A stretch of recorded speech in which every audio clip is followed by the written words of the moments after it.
出水阁好，国情解说两句含你做参考。解说，解文说字。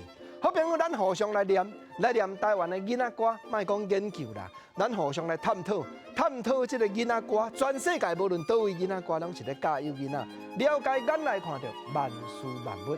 啊，台湾的囡仔歌讲啥？讲喂，台湾出甜粿，甜粿真好食，台湾出目镜，目镜真好穿，台湾出嘉玲。嘉玲会讲话，台湾出棉被，棉被假会烧，台湾出金蕉。囡仔看到过年时爱吹粿，见面头一句讲台湾出甜粿。过来甜粿的特色就是甜粿真好食。你对我读讲台湾出目镜，啊有囡仔会问啊，讲爸爸，到底甜粿甲目镜有啥牵连？来，爸爸解说互你听，无牵连，干那解说就是要斗句尔。所以吼，你摕转去教恁后生，教恁祖囝，目镜真好穿，台湾出嘉玲。啊，毋过国情啊，目镜即摆有囡仔都无得看，你规条牙齿啊，甲看透透，无几间咧卖呢。啊，到日本时代，穿目镜当三字男子汉，迄过去生活的习惯啊。毋则讲教囡仔读，教囡仔学这个囡仔歌，就是伊生活中看到万项的事物。新时代咱嘛茫讲有人编新的台语的囡仔歌呢。过来嘉玲鸟，即摆有囡仔原来袂晓分啊啦。台湾出嘉玲，嘉玲会讲话；台湾出棉被，嘉玲是啥？就是会模仿人讲话迄款的鸟只，就是华语咧讲的八哥啦。过来哦，棉被、棉照被假会烧，台湾出金蕉。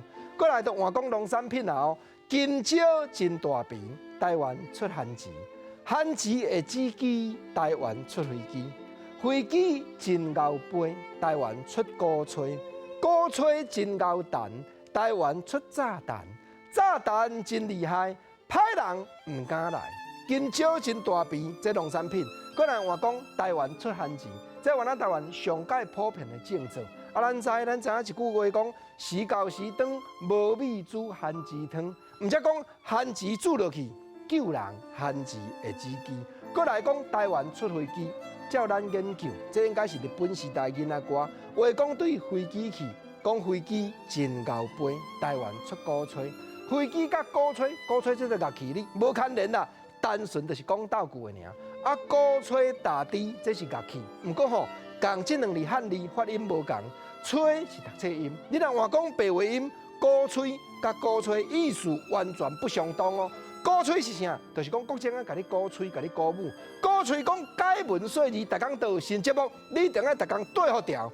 啊，鼓吹真牛蛋，这款乐器分落去真牛蛋，台湾出炸弹。毋则讲，这正日本时代囡仔歌，伫咧教囡仔讲吼，炸弹真厉害，歹人伊就唔敢来。完全讲斗句，完全表现生活，完全伫囡仔歌的特色内底去表现出。